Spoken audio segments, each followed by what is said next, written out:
Bom dia a todos.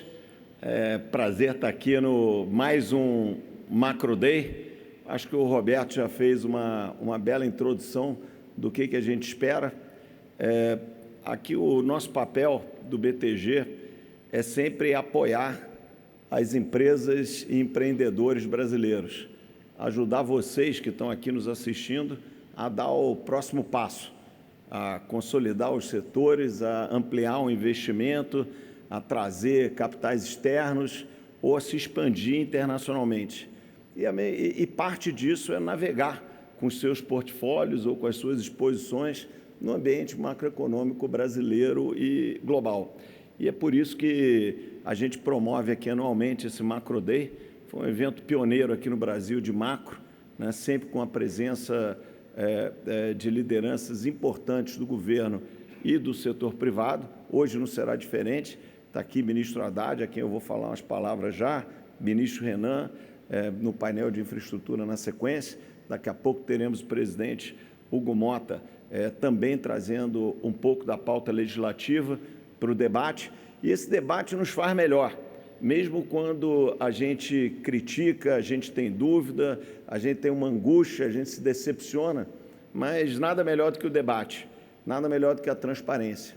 E eu acho que, nesse sentido, nosso convidado, ministro Haddad, tem sido uma demonstração para o Brasil de transparência, de debate com o espírito público, de compromisso com aquilo que é o benchmark melhor, nem sempre muito simples, nem sempre fácil, nem sempre bem sucedido, mas sempre do lado do bom senso, do lado das melhores práticas, do lado da transparência, do lado da responsabilidade e, principalmente, do lado do compromisso com o Brasil.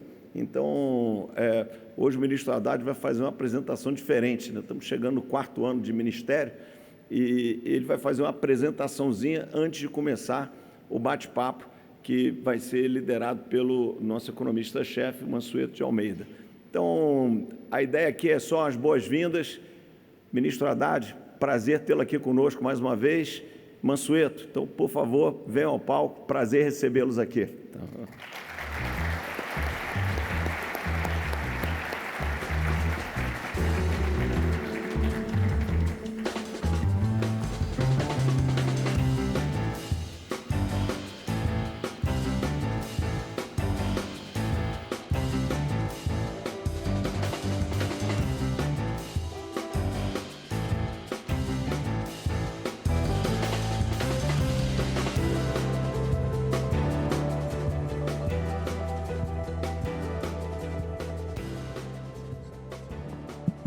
Antes de tudo, obrigado pela presença de vocês todos. Mais uma vez, obrigado ao ministro Haddad. Tem uma agenda extremamente, enfim, atarefada e teve a boa vontade de, mais uma vez, de participar e explicar os desafios que nós temos pela frente de política econômica e o que o governo conseguiu avançar e os desafios que vêm aí pelos próximos anos. Ministro, muito obrigado. Pode começar. Bom, queria, antes de mais nada, agradecer mais uma vez essa oportunidade, agradecer André Esteves, Salute, Mansueto, que sempre me entrevista aqui. Eu não gosto muito de PowerPoint, eu gosto de falar, mas eu vou aproveitar essa oportunidade para dedicar 10 minutos apenas a alguns números que, nesse momento, me parecem relevantes ressaltar. Talvez uma ou outra pessoa aqui fique chateada comigo, porque a maneira de você organizar os números também tem o seu papel na apresentação. Então, de maneira como você organiza, você mostra um quadro, mesmo sendo fiel à matemática, você pode mostrar um quadro de um jeito ou de outro, a partir do momento que você toma a decisão de jogar a luz sobre um problema. Eu acho que já no 3º ano aqui de ministério, eu acho que deveria fazer esse tipo de apresentação. Vou ficar aqui um pouco mais para cá, para poder enxergar a tela, que é o seguinte, ó, eu quis mostrar aqui como é que foi o comportamento do primário nos anos do presidente Michel Temer. Eu não vou adjetivar nada aqui, eu só vou falar de dados e dados substantivos. Aqui é a PILOA, a proposta de lei orçamentária encaminhada pelo governo Temer para o 1º ano do governo Bolsonaro. A PILOA, encaminhada pelo governo Temer, depois de 3 anos, era de 1,9% praticamente por cento do PIB de déficit primário. E o executado no primeiro ano do governo Bolsonaro foi um déficit de 1,3% do PIB de déficit primário. Então, 1,9% foi a pela encaminhada, 1,3% foi o que foi executado. Por favor, para frente. Um dos maiores problemas que nós tivemos, que só foi um efeito diferido no tempo do que aconteceu no governo Temer, foi a chamada tese do século. A tese do século, ela teve dois efeitos, e aqui eu estou mostrando um efeito apenas. O primeiro efeito foi a redução da base de cálculo do PIS/COFINS. Você tirou o ICMS da base de cálculo do PIS/COFINS. Com isso, a arrecadação anual ela caiu em torno de 1% do PIB de queda de arrecadação. Agora, o que eu estou falando aqui não tem nada a ver com a queda de arrecadação. Tem a ver com a compensação que foi feita, porque a medida retroagiu 5 anos. Isso aqui são as compensações acumuladas apenas de 2019 a 2024. Não foi perda de arrecadação, repito, foi compensação. Além de pagar menos imposto, eu tive que abater o PIS/COFINS recolhido durante 5 anos do imposto corrente. Se somar os dois efeitos, nós estamos falando de um tombo de mais de R$1 trilhão de perda de arrecadação. Eu estimo que 10% do PIB da nossa dívida pública seja uma consequência dessa decisão tomada pelo Supremo Tribunal Federal por 6-5 no placar. Por um voto, 10% do PIB a mais de dívida pública. Pode seguir, por favor? Aqui é o governo Bolsonaro, aquele 1,3% que vocês viram, e aqui o resultado de 2022, 0,5% de superávit. Só que o 0,5% de superávit, ele teve, ele é consequência de 3 medidas tomadas no último ano. A venda da Eletrobras, quase 30 bilhões, a receita de dividendos da Petrobras, por ocasião da venda de subsidiárias, que nós não temos mais para vender, são mais 35, então só aqui nós estamos falando de 60 bilhões, e mais 15 bi de calote nos precatórios, que foi justamente a PEC do calote que foi aprovada no ano anterior. Se você levar em conta todas essas questões, esse 0,5% se transforma em alguma coisa, num déficit de 0,3%. Mas o mais importante não é isso. O mais importante é a piloa que foi encaminhada. A piloa encaminhada em 2020, para 2023, ela já contava com um déficit reconhecido de 0,6% do PIB. Então, ele caía de meio positivo, oficial, né, para 0,6 negativo no ano seguinte. Mas se você levar em consideração que você ia ter que pagar o calote de 24, então pagamento excedente de precatórios, 44, compensação dos estados pela redução do ICMS combustível, 19, que nós pagamos em março de 2023, e a evolução do BPC, na verdade, você teria que ter uma piloa de 1,8% do PIB de déficit para honrar aquilo que já estava contratado. Aquilo que já estava contratado. Então, vamos seguir.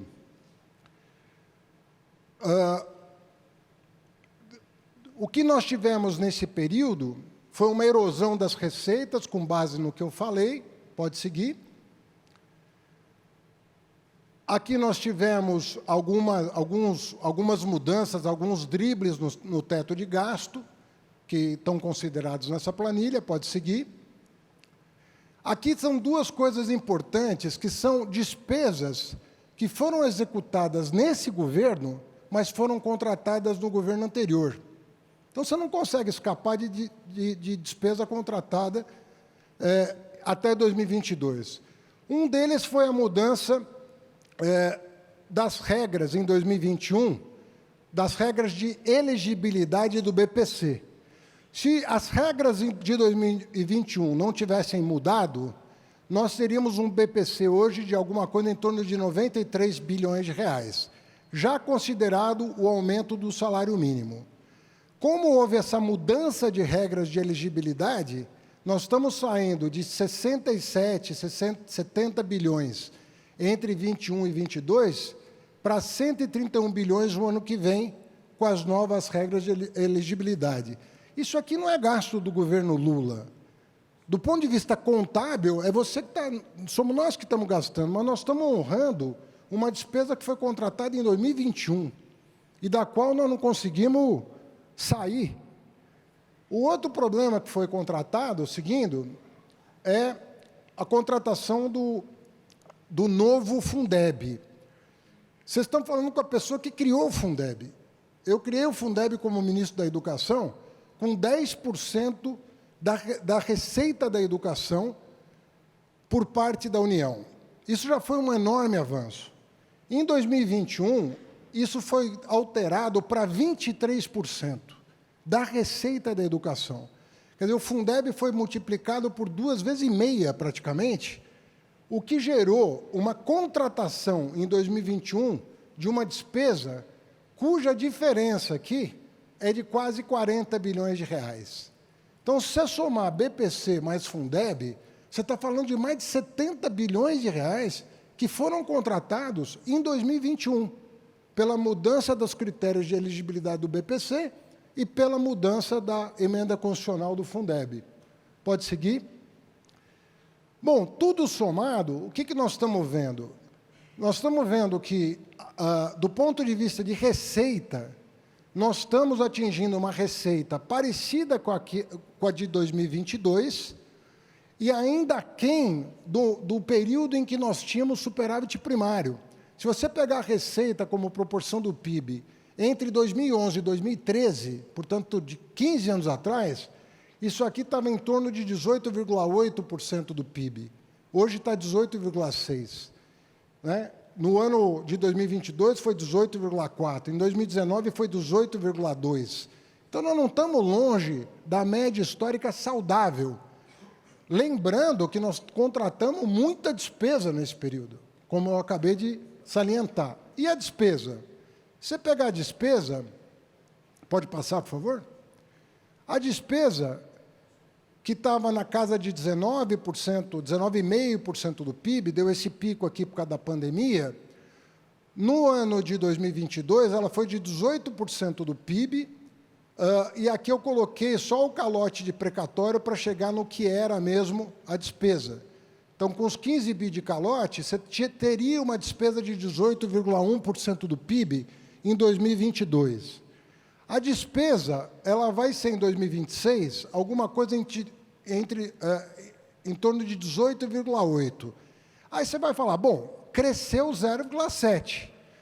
Só que 0,5% do PIB dos 18,8% é BPC e Fundeb. Ou seja, esse 0,5% aqui não foi contratado agora, foi contratado em 2021.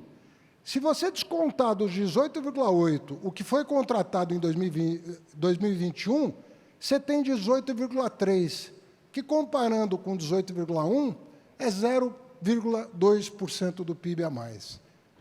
Então, eu estou falando isso, e já vou voltar aqui que eu terminei. O que a gente quer é o bem do Brasil.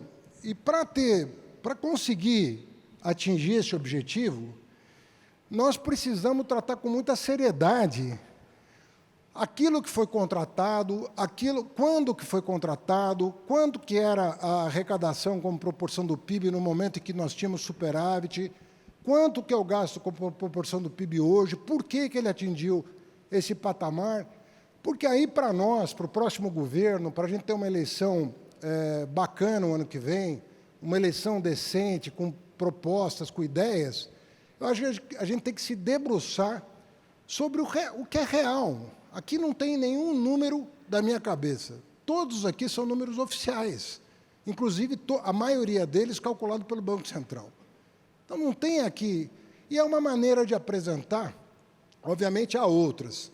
Se você pedir para um economista que tem reservas em relação ao governo, o que é absolutamente democrático, e a maioria dos que se manifestam publicamente tem reservas em relação ao governo, eles vão apresentar esses números talvez de outras maneiras.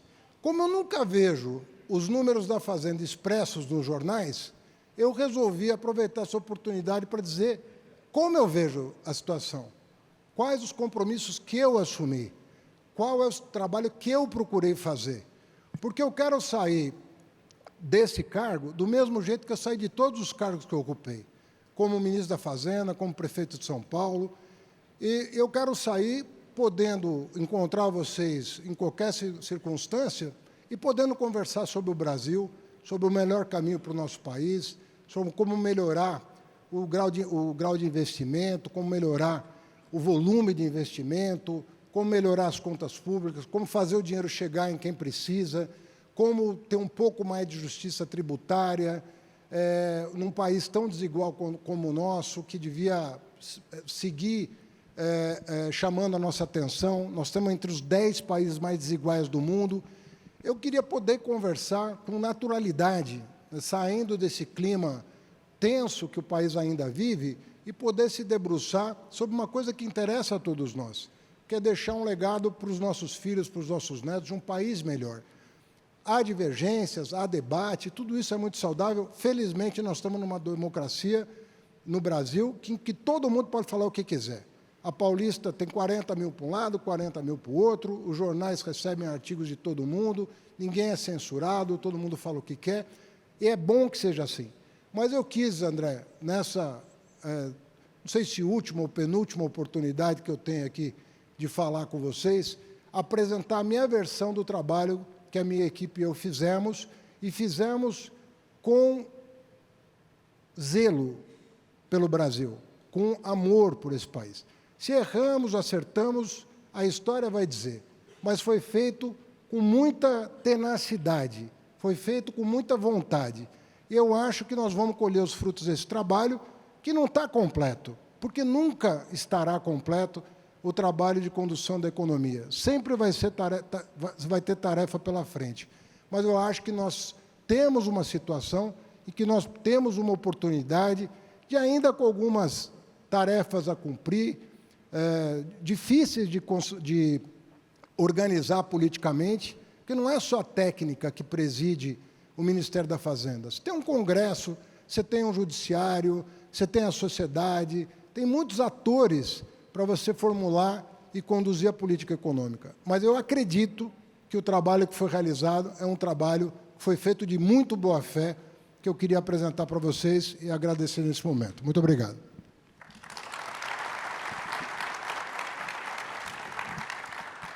Ministro, antes de tudo, parabéns. É bom a gente ter dados, melhora o debate, nos permite, enfim, olhar para os dados e ter um debate profundo. Um dos problemas, eu acho que assustou tanto, primeiro, que ninguém duvida da capacidade do senhor, do seu empenho pessoal em melhorar as contas públicas ao longo desse governo. O senhor demonstrou várias vezes uma preocupação muito nítida com a questão fiscal, da necessidade de controlar gasto, de recuperar a arrecadação do governo federal, que hoje é muito menor do que foi antes. Só que hoje a gente tem um problema, como os números mostram, que é o seguinte: se a gente volta ali para o final do governo Lula, e o senhor colocou que uma das metas é a gente recuperar aquela arrecadação que perdeu, voltar mais ou menos ali para perto de 19% do PIB, de arrecadação líquida do governo federal, naquela época, no final do segundo governo Lula, uma receita de 19% do PIB dava um superávit primário para o governo central de 2 pontos do PIB, 2% do PIB, porque a despesa naquela época era mais ou menos 17% do PIB. A gente teve, por vários motivos, entre os quais o crescimento de Fundeb, vários enfim, dos programas que foram expostos aqui, um crescimento muito forte da despesa, e com todo o esforço fiscal, hoje a despesa vai terminar o governo, como o senhor mostrou, muito perto de 19% do PIB. Ou seja, se o Brasil recuperar a mesma receita que nós tínhamos no final do governo Lula, hoje fica um déficit primário perto de zero, enquanto a gente precisaria de um superávit primário ali mais próximo de 2% do PIB para colocar a dívida pública numa trajetória de queda. Ou seja, olhando para frente, será que o arcabouço fiscal é suficiente? Ou a gente vai ter que fazer um esforço muito maior na arrecadação. E quando a gente fala do arcabouço fiscal, enfim, por mais bem intencionado que tenha sido, que o mercado, inclusive, gostou muito em 2023, a gente tem um problema hoje que a gente vê nas publicações oficiais do governo, que o atual arcabouço fiscal ele não é consistente com o equilíbrio fiscal de longo prazo, porque as despesas obrigatórias continuam crescendo num ritmo muito forte e tirando do orçamento o que a gente chama de despesa discricionária, que é pouco mais de 200 bilhões de reais. Será que há essa consciência do senhor? Tenho certeza que o senhor conhece bem os problemas fiscais brasileiros, mas do governo como um todo, que, olha, olhando para frente, nós teremos que ser muito mais duro no controle do crescimento da despesa obrigatória e talvez a gente tenha ainda a necessidade de aumentar mais ainda a arrecadação, olhando para frente, qual é o diagnóstico que se tem? Mansueto, eu agradeço a tua pergunta, porque ela complementa a apresentação que eu acabei de fazer. Então, o que aconteceu, de fato, de 2010 para cá? O que não está nas planilhas e não está preocupando as pessoas? Primeiro, nós temos 50 bi de emenda parlamentar. Nós não tínhamos isso. Goste ou não, não estou fazendo juízo de valor, falei que não ia usar adjetivo aqui, que ia usar só substantivo. Temos 50 bilhões de reais de emenda parlamentar. Os precatórios, que não tem a ver, decisão judicial não tem a ver com decisão tomada por esse governo. Você sabe que só no Fundef, que é da época do Fernando Henrique, nós pagamos mais de 30 bilhões de reais para estados e municípios durante este governo Lula. Então, os precatórios subiram para um patamar, praticamente quase dobraram de tamanho. Não está. Você tinha uma média de precatório entre 50 e 60 bilhões. Hoje você tem 100. Nós estamos fazendo um trabalho junto ao Judiciário, e você sabe que eu criei uma junta, a Fazenda, Planejamento e a AGU, para cuidar das grandes causas. Eu citei aqui uma delas que foi catastrófica para as contas públicas, para a gente não tomar outro gol desse, outro 7-1. Então, nós estamos atuando junto ao Judiciário, não é para fazer lobby, é para explicar as consequências e a base técnica de cada decisão. Nós não tínhamos precatório, não tínhamos emenda. Mostrei aqui que quase 80 bilhões de reais do orçamento do ano que vem é mudança de critério do BPC e mudança de critério do Fundeb. Você junta tudo, 80 mais 40, 120 mais 50, 170 bi do orçamento do ano que vem, não existia em 2011. 170 bi é quase os 2% que você está reivindicando. Então, se a gente resolver tapar o sol com a peneira, nós vamos ficar com o dedo, o governo tal, o governo tal, o governo tal. Quem é o culpado? E nós não vamos resolver o problema. Então, nós temos que olhar para as contas públicas com maturidade. Aconteceram fatos no Brasil que agravaram a questão orçamentária que não estavam dados em 2011. Indo para a sua pergunta, eu acho que nós vamos ter que ter uma nova rodada de negociação com o Congresso, porque você tem que criar as condições políticas para... Eu não consegui trocar indexador do fundo do GDF. Imagina você, por que eu estou falando isso? Eu sou contra o GDF? Não. Mas se a reforma tributária foi feita a partir de um Fundo de Desenvolvimento Regional, que adotou o IPCA como indexador, por que os outros fundos constitucionais não têm que ter o mesmo critério? Estou citando alguns casos mais dramáticos. Só esclarecendo esse ponto seu, que eu acho que nem todo mundo se lembra, o governo federal todo ano faz uma transferência para o governo do Distrito Federal. E essa transferência, a proposta do governo, corretamente, era colocar a mesma regra que tem hoje para o teto de gasto. Olha, no máximo crescimento de 2,5%. Mas não, essa proposta do governo foi derrubada no Congresso e a transferência para o governo do Distrito Federal cresce de acordo com o crescimento da arrecadação, que num governo que quer recuperar a arrecadação faz com que as transferências para o governo do Distrito Federal cresçam acima do teto do arcabouço fiscal.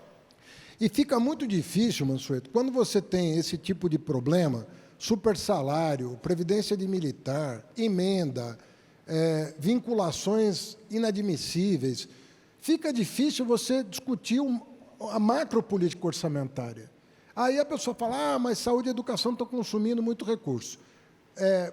Nós recuperamos o piso de saúde e educação, mas, à luz do que aconteceu, o que, na verdade, algumas pessoas acabam sugerindo sem perceber, é que você, para alimentar essas despesas, você vai cortar do que é essencial. Então, nada contra rever regras que precisam ser revistas, mas você precisa construir um ambiente no Congresso Nacional em que se consiga compreender que o arcabouço, para funcionar, né, e eu sempre elogio a arquitetura do arcabouço, eu não consigo conceber uma regra melhor. Eu não estou falando dos parâmetros, eu estou falando da arquitetura dele. Ele junta o melhor da LRF e de um limite de despesa, que a LRF não tinha. Então, eu acredito que a arquitetura dele é boa. Agora, para ele ser fortalecido, você precisa criar as condições políticas de sentar com os parlamentares e falar: nós vamos precisar ajustar algumas regras, senão o arcabouço não vai ser sustentável no longo prazo. E se ele for sustentável no longo prazo, eu tenho certeza que grau de investimento, essas coisas vão acontecer naturalmente. Você não vai precisar de um grande choque. Aliás, grande choque que não conta com crescimento vai piorar a questão fiscal. O Brasil precisa de crescimento. O crescimento ajuda no fiscal. Então, quando você faz uma coisa muito ortodoxa, para as condições da economia brasileira, eu acho que ela não se justifica.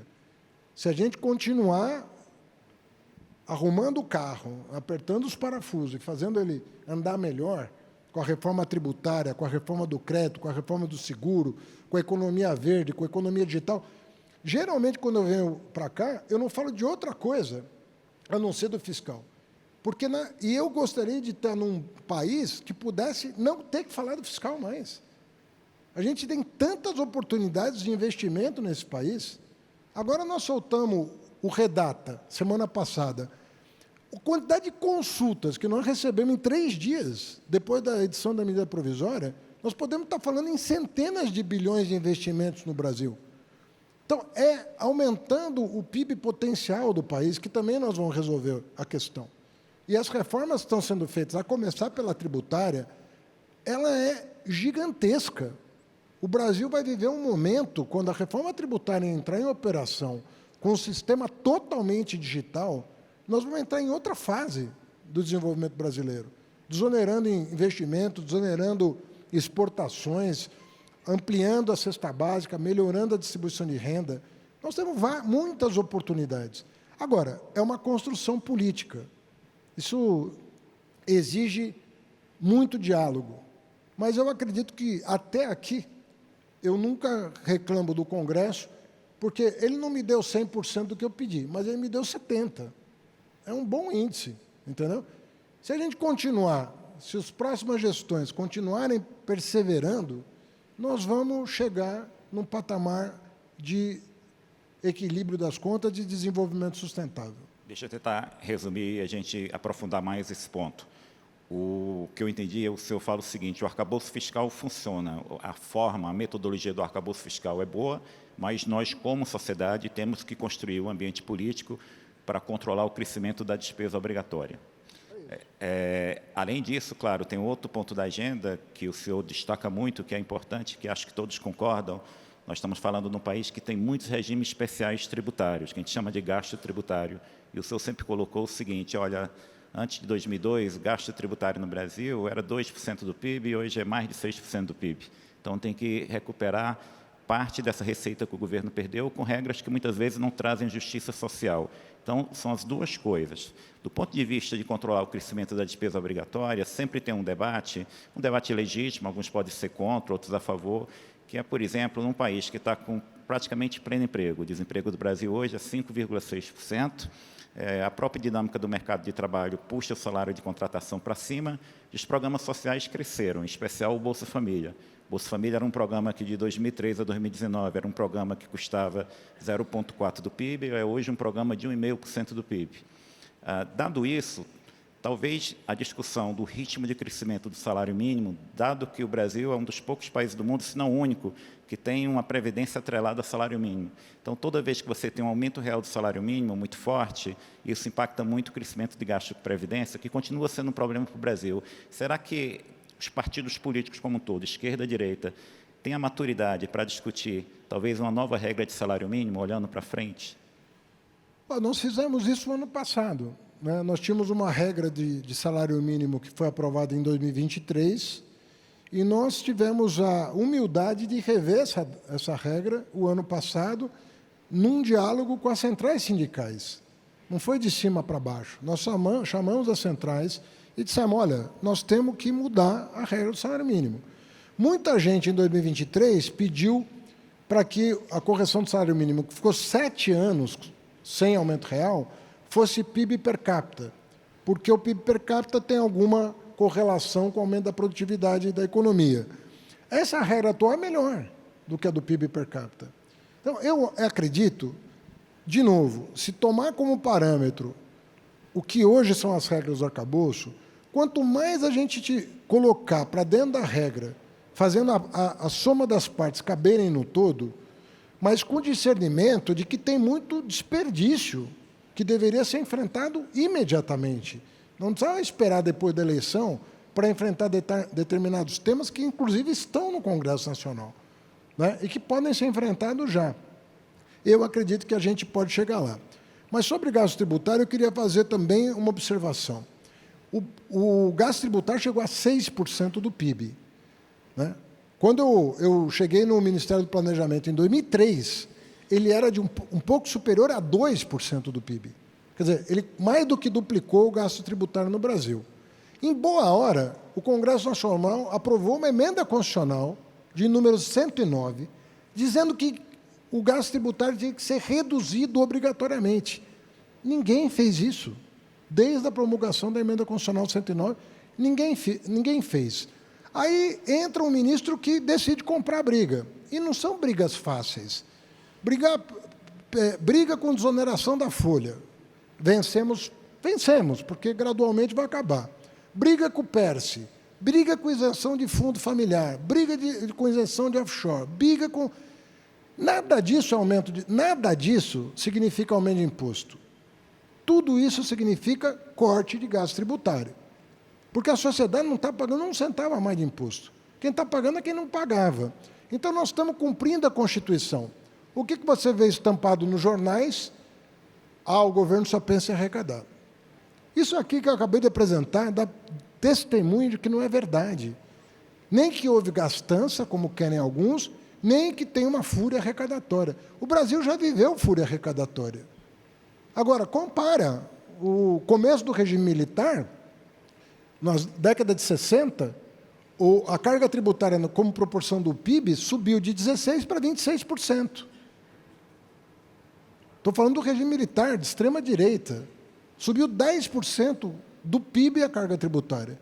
Para estabilizar nossa moeda durante o Plano Real, entre 1994 e 2002, a carga tributária subiu de 26% para 32% do PIB. O que está acontecendo agora? Na comparação com o que aconteceu no passado. Não está acontecendo nada disso. Nós estamos repondo um dinheiro que foi perdido ao longo de 2 décadas para justamente chegar num patamar em que a gente, controlando a despesa e recompondo a base fiscal, a gente tem a condição de sustentabilidade. Então, nós temos muito trabalho pela frente, mas o que eu quero dizer, assim, eu estou muito tranquilo com o legado que nós estamos deixando. Nós estamos deixando a maior reforma tributária já feita na história do Brasil. Nós compramos briga para cancelar privilégios tributários indevidos, com gente muito forte, com gente que tem muito mais prestígio do que eu no Congresso Nacional. Mas nós convencemos o Congresso Nacional de que era justo, de que era correto. E vamos continuar perseverando. Agora nós estamos aí com uma medida provisória para votar, para fechar o orçamento do ano que vem. Que grande coisa tem na medida provisória? Cobrar de BET? Diminuir o incentivo de títulos isentos hoje? Está causando uma distorção enorme, até na rolagem da dívida pública. O Tesouro está com dificuldade. Aí você vai mexer não pode. Não pode por quê? Qual é o problema? A impressão que dá é que, dependendo de quem faz, a medida é boa ou não. Não dependente da medida. Nós estamos fazendo certo. Não tem nada que o Congresso vai rever depois. E eu lembro muito dessas coisas, porque toda vez que você faz isso, toda vez que você faz uma coisa que tem que ser feita, mas quando ela é vista do ponto de vista ideológico, ela evapora depois. Eu me lembro assim, eu vou fazer faixa de ônibus em São Paulo. Tira uma faixa de ônibus em São Paulo hoje. Muda o plano diretor de São Paulo hoje. Faz uma renegociação da dívida melhor do que foi feita quando eu fui prefeito. Mas ninguém lembra, porque na época era todo dia pancada ideológica por cima de mim. Agora ninguém lembra. Quem fez o plano diretor, quem renegociou a dívida, quem conseguiu o grau de investimento, ninguém lembra. Tá tudo bem, porque eu moro numa cidade melhor. Não tem problema. Nós vamos morar num país melhor. Esse trabalho vai dar resultado. Ele não está completo. Eu sou o primeiro a admitir. Você nunca me viu falar num jornal elogios. Não, não faço isso. Eu falo, tem muita coisa pela frente. Quando as agências de risco aumentavam a nossa nota de crédito, eu não saía comemorando, eu não soltava foguete. Eu falava, nós temos muita coisa para fazer. Que bom que nós demos um passo, mas nós temos coisa para fazer. Agora, uma coisa é dizer que tem coisa para fazer, outra coisa é dizer que não se fez.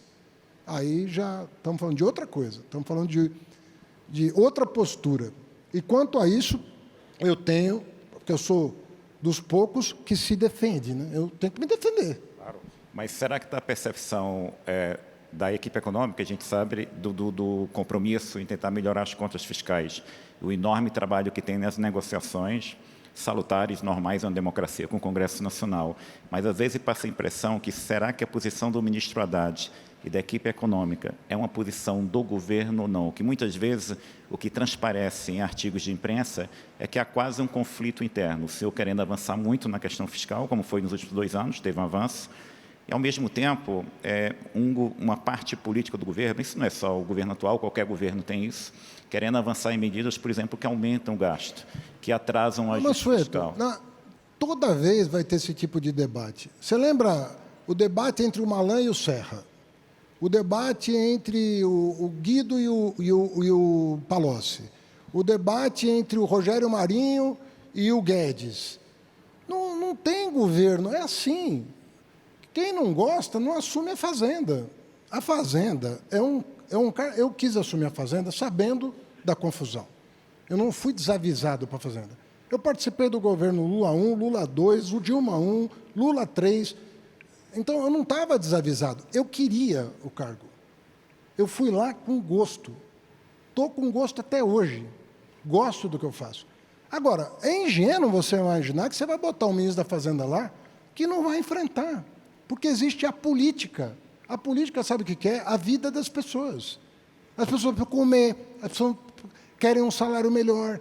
Você ia conseguir ficar mais 7 anos com o congelamento do salário do funcionalismo? Ficou 7. Ia conseguir ficar mais 7? Você acha normal uma planilha? Aí chega o cara lá da não sei de onde, da Asset e tal, e fala, olha, se ficar mais 12 anos congelado o salário mínimo, mais 30 anos congelado o salário de funcionalismo, mais 40, vai resolver. Mas, porra, cara, vai lá e senta. Assume o cargo, pô, não tem problema. Caramba, você tem que ter maturidade, pô. Agora, é bonito você fazer a construção política. Você tem que chegar para os caras, chamar os caras e conversar. Olha aqui, Hugo, olha aqui, Arthur, olha aqui, Pacheco, olha aqui, Alcolumbre. Vamos fazer. Tem coisa para fazer. Você não consegue votar devedor contumaz há 8 anos. Precisou da operação da REAG para a turma tomar um susto e votar o devedor contumaz? Faz quantos anos que nós estamos dizendo que está cheio de picareta fazendo barbeiragem com combustível? Todo mundo sabe. Todo mundo sabe. A polícia sabe, a Receita sabe, todo mundo sabe. Aí você fala, porra, vota esse troço. Nós vamos fazer quem não paga pagar, em vez de onerar a sociedade com combustível ruim e caro. E concorrência desleal com quem é sério. Então, nós estamos falando de um país complexo. Não estamos falando, esse país, se não fosse complexo, tinha 50 mil dólares de renda per capita por ano. Ele é complexo, por isso que tem 20. Nós temos que convencer as pessoas a fazer o certo. Fazer cada vez mais certo as coisas. Zelar pelo dinheiro público, não deixar os lobbies operarem como operam, fazer tudo à luz do dia, ser transparente, ter coragem de enfrentar, porque são uma minoria que você precisa enfrentar. A grande maioria da população quer o bem desse país. Agora, se a gente não tiver coragem de enfrentar essa minoria que não deixa o país andar, ele não vai andar. Agora, a beleza da política está em você poder sentar à mesa com as pessoas e constranger quem precisa ser constrangido a fazer o certo. A maioria vai ser convencida por um bom argumento. Agora, a minoria que é tenaz, você precisa criar um ambiente e falar, vai fazer o certo ou não vai? Vamos por aqui ou não vai? Agora, divergência, isso vai ter. Tem gente que não acredita que o fiscal seja importante. O que vai fazer? Deixa o cara... Não é minha posição. A coisa mais cômoda para mim é dizer, não, eu estou fazendo o que eu acredito. Eu me expus junto às pessoas que convivem comigo. Eu dizendo, nessas condições que estão a sociedade brasileira, não é uma questão dogmática. Você tem uma guerra, tem uma pandemia, tem uma recessão, Cara, não é essa a situação do Brasil. A situação que a gente está exige que essas providências sejam tomadas. Eu estou fazendo as coisas por convicção, eu não faço por pressão. Faço por convicção.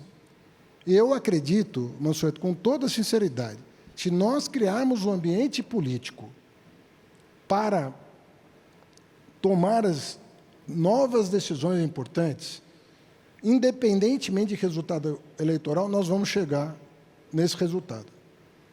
Mas não pense você que é uma questão técnica apenas, porque não é. Não é. Ela é política. A nossa crise, em grande medida, foi política. E nós temos que sair dessa vibe, se a gente quiser organizar o país para se desenvolver com força. Para crescer 1,5% não precisa grande coisa. Mas se você quiser ser player global, atrair investimento, ter o respeito internacional, você vai ter que fazer mais. O senhor, além de ministro da Fazenda, o senhor também é um político de esquerda, com um histórico no PT. Hoje, quando a gente olha, enfim, para várias experiências de governos de esquerda no Brasil, tem, inclusive, resultados muito positivos, muito antes do governo atual, mas como atual também. Tem o governador do Piauí, que é do PT, Rafael Fonteles, que é uma pessoa muito técnica, está fazendo um bom trabalho. Tem um jovem prefeito no Recife, João Campos, que é do PSB, aliado do governo, também está fazendo um bom trabalho. A gente tem vários representantes da esquerda, que são pessoas muito moderadas e incorporam um pouco essa preocupação com o fiscal. Mas eu diria que nos partidos de esquerda, no centro-esquerda, há hoje uma maior percepção da necessidade de responsabilidade fiscal, porque tem aquela imagem antiga que, olha, o governo de esquerda quer gastar, não se preocupa com o fiscal. Não é o caso do senhor já deixou isso muito claro, mas eu diria que no centro-esquerda, na esquerda, há uma percepção maior de todos esses desafios que o senhor está falando? Eu tenho percepção contrária. Eu acho que existe uma visão equivocada em relação ao que é um Estado forte. Um Estado forte é um Estado menos endividado, na minha opinião. É um Estado com mais capacidade de, diante de uma emergência, ter condição de agir. Diante de uma oportunidade, ter condição de agir. Para mim, um Estado forte é isso. Um Estado que está endividado, que não tem credibilidade, que não tem prestígio, que não... É um Estado forte? Porque não faz o menor sentido isso. Eu sou a favor de um Estado operante, que tenha condição de duelar com a situação internacional, que tenha, diante de uma mudança de padrão de produção, como está acontecendo agora, poder atrair investimento, poder sentar à mesa com grandes investidores, transferir tecnologia, apostar em coisas que podem render para o país. Isso, para mim, é um Estado. E, do meu ponto de vista, leituras equivocadas existem à direita e à esquerda. Tem gente que imagina possível, com esse padrão de desigualdade social no Brasil, você ter desenvolvimento sustentável. Eu não acredito. Então, cada um tem uma cabeça. Você tem uma, eu tenho outra. Mas, assim, é inadmissível um país que queira ser grande conviver com o nível de desigualdade que o Brasil tem. Quer dizer, nós precisamos de encontrar um caminho, né, em que essas coisas se sustentem. Né?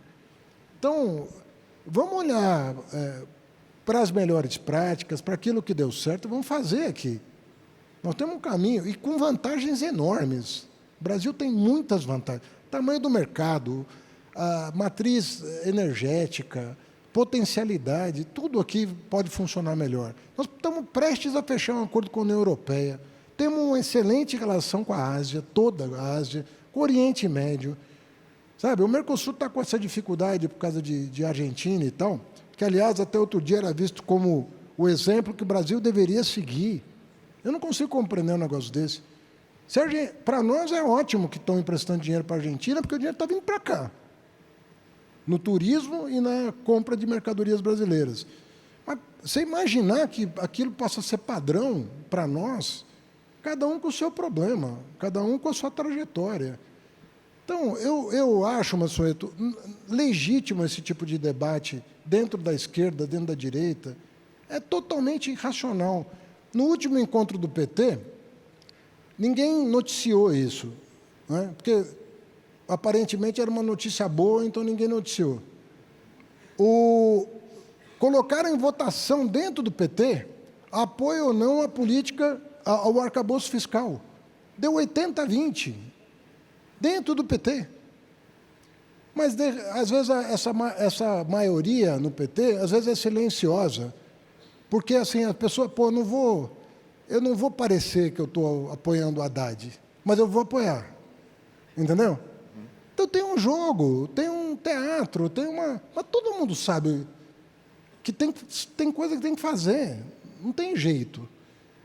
Então, mas tem todo um jogo de cena, entendeu? Que é da vida, não é...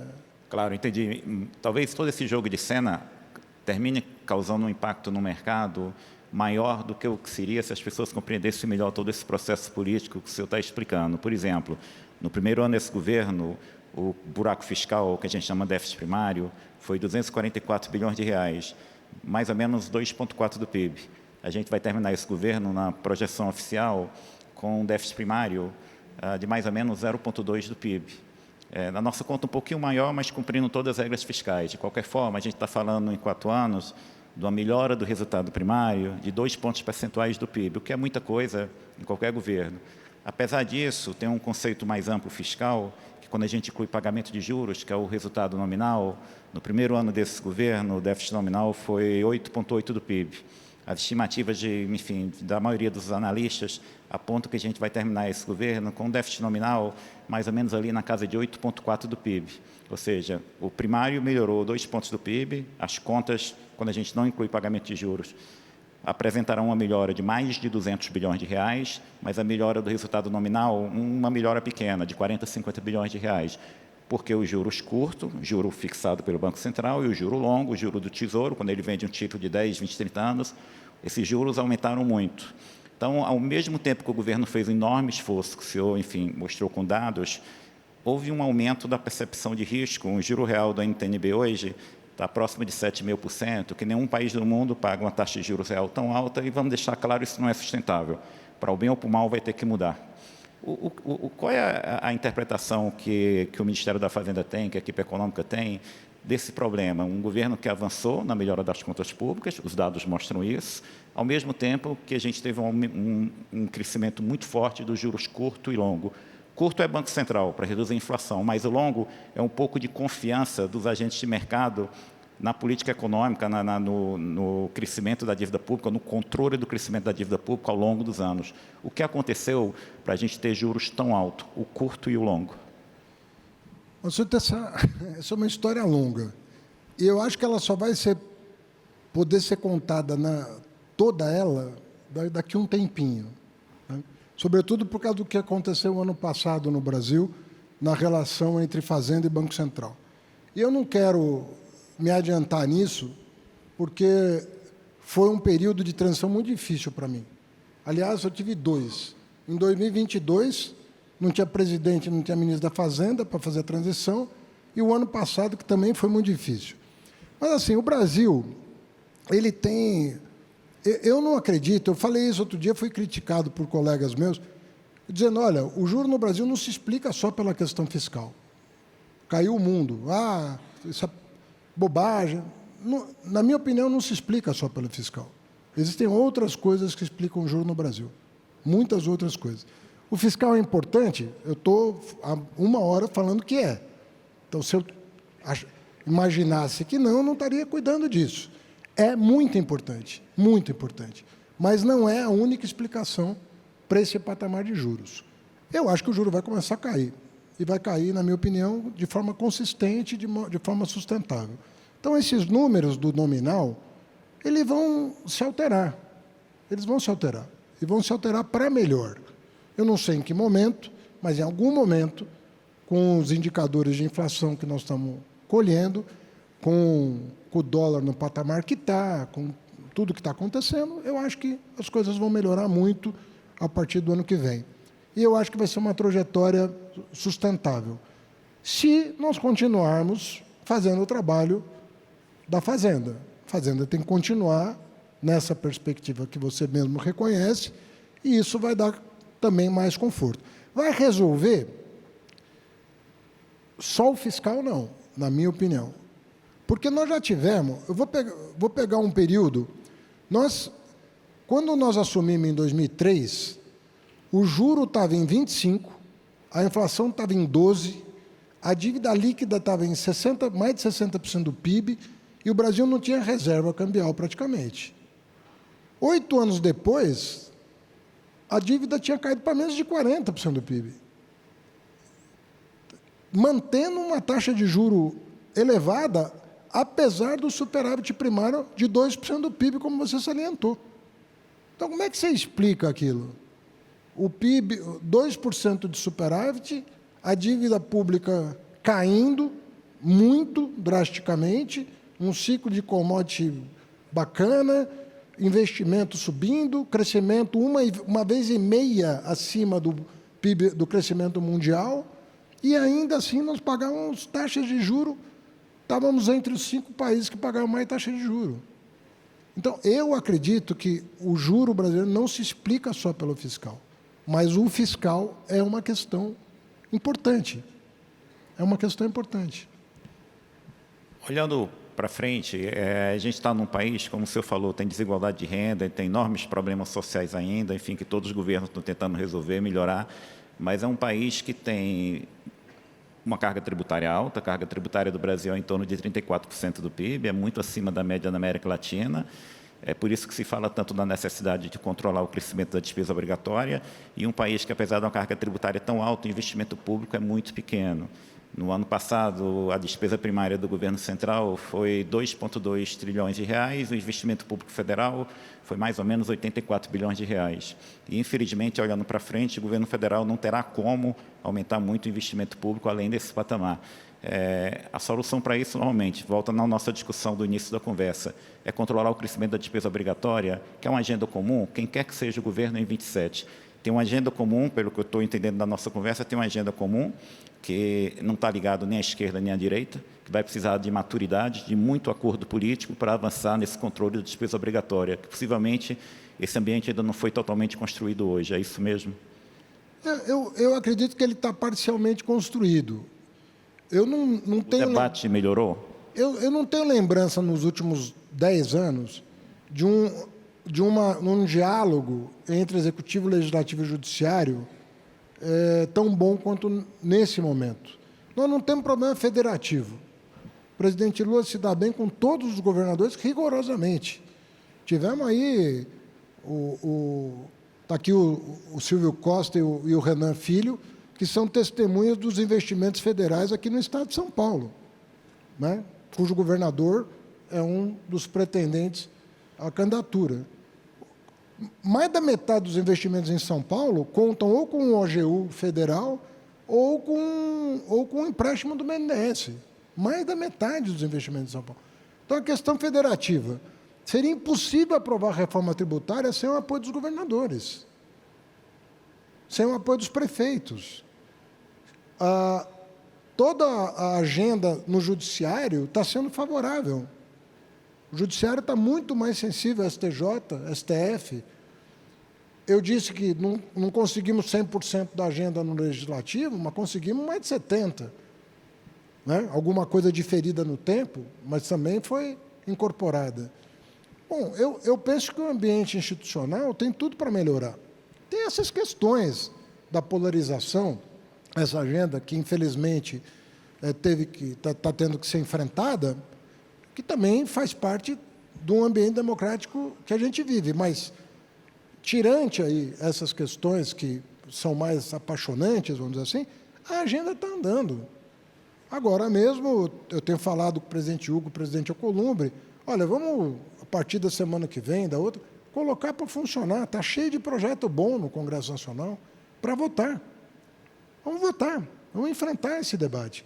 E podemos chegar ao final do ano com novas, boas notícias nesse fronte.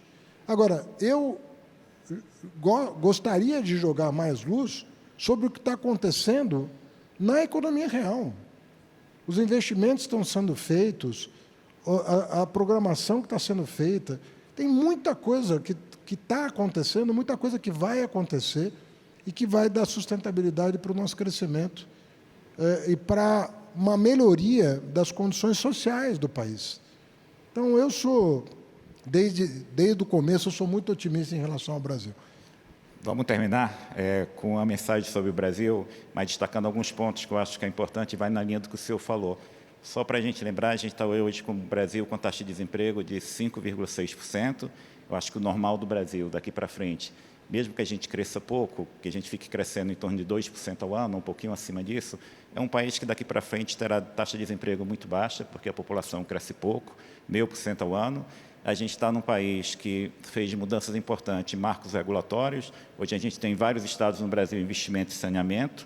A gente tem dois ministros aqui de Estado da área de infraestrutura, o ministro Renan Filho, que vai bater o recorde em concessões de rodovias federais. A média de concessão de rodovia federal no Brasil até 2022 era mais ou menos 2 ou 3 concessões por ano.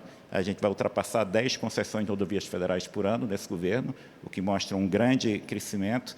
Tem o ministro Silvio Costa Filho, também, que está fazendo um bom trabalho de investimento em aeroportos e aeroportos. Se a gente volta ao Brasil de 20 anos atrás, se a gente pegasse um voo de Congonhas para Porto Alegre, a gente saía de um aeroporto Infraero para outro aeroporto Infraero, não tinha concorrência. Isso foi a história do Brasil por dezenas de décadas. Hoje não, a gente sai de Congonhas, é um aeroporto com concessão para uma empresa espanhola, a ENA, vai para Salgado Filho, em Porto Alegre, é uma outra concessão com a empresa que administra o aeroporto de Frankfurt, que é a Fraport. Então, o Brasil hoje tem um ambiente, inclusive, de aeroportos, de portos muito mais competitivo, o que mostra o avanço. Teve a reforma tributária, nos governos passados nós tivemos a reforma da Previdência, nós tivemos também o Banco Público, é excelente, é muito bom, o BNDES faz um bom trabalho, mas a gente teve uma redução do papel de bancos públicos, saudável, o BNDES continua emprestando, 1,5% do PIB por ano, mas de uma forma muito mais sustentável, sem tanto subsídio que tinha no passado, e a gente teve enorme expansão do mercado de capitais. As pessoas esquecem, quando a gente volta ali em 2016, o total de dinheiro novo que as empresas levantavam no Brasil, o mercado de capitais, era mais ou menos 125 bilhões de reais por ano. No ano passado, foi 788 bilhões de reais. É um país que tem um mercado de capitais muito mais saudável. Quando a gente olha para tudo isso, eu vou terminar, não sei nem se eu deveria falar isso, mas está nos jornais, com um investimento importante que não o banco, não foi o banco que fez, foi a holding do banco, que é a holding dos sócios do banco, com dinheiro de clientes, que é um investimento muito grande no grupo COSAN, o que mostra o otimismo, enfim, que nós temos com esse Brasil de longo prazo, com tanta oportunidade. É isso mesmo, dá para a gente olhar para o Brasil com tanta polarização, a gente vê um país que tem uma perspectiva de crescimento muito maior do que nós tínhamos há 10 anos atrás. Olha, eu acredito que nós vamos, em 4 anos, somando os 4, né, nós vamos ter o melhor crescimento médio dos últimos 12 anos, ou mais, a menor inflação de um mandato desde o Plano Real. Vai ser a primeira vez que a inflação acumulada em 4 anos vai ficar abaixo de 20%. A menor taxa de desemprego da série histórica. Eu ousaria dizer que vai ser, descontado o que eu tive que pagar de calote, o melhor desempenho fiscal dos últimos 3 mandatos. A melhor programa de parceria público-privada, graças aos nossos 2 ministros aqui presentes, muito investidor interessado no Brasil. É isso. E a maior reforma tributária já feita, sob qualquer regime democrático ou autoritário. Eu penso que, assim, tem coisa para fazer, mas se a gente tiver seriedade, chamar os interlocutores à mesa, nós vamos continuar dando passos muito importantes e o Brasil tem tudo para ser um grande país no curto prazo. Então, independentemente da eleição, é para a gente ficar otimista com o Brasil. Se reeleger o Lula, fica mais fácil. Tá bom. Ministro, obrigado. Parabéns pelo trabalho.